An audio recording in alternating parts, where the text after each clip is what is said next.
really the main idea here is to HIME your time and HIME the team's time too, and think about it and talk about it and play around with it. And remember that every time something isn't going with ease, then that means it's not in its HIME. So we don't want to be working harder. We really want to work with ease. We want to find the right time for every task where it takes the minimum amount of effort and it gives us the greatest impact. So don't listen to everyone who told you when we were kids, you have to work harder if you want to get someplace. No, you have to work smarter, not harder. You really have to look for the easy things and follow them. And if something goes, you're knocking your head and bouncing your head on the wall, then that's a bad sign. That's a sign that this is not the right time for it. And I'll finish with the alleged quote from Abraham Lincoln. It's not necessarily his. There's a debate on Wikipedia whose this wonderful quote belongs to. And it says, "Give me 6 hours to chop down a tree and I will spend the first 4 sharpening the axe."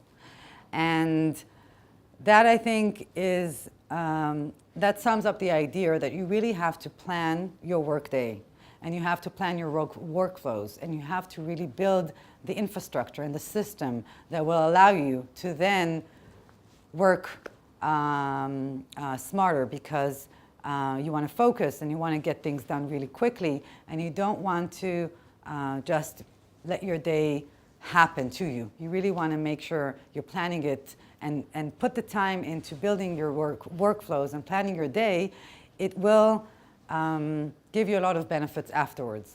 So 80% of the time, it's really all about planning, and then 20% of the time is about executing.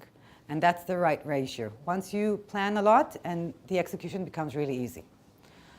So I welcome you to think and contemplate and rest and plan before you dash and do, okay? Because the doing really tires us, and it doesn't give us great results. So this is it for this morning, but I'm happy to take any of your questions and continue discussing this, and I'll switch to Hebrew soon, real soon. Thank you.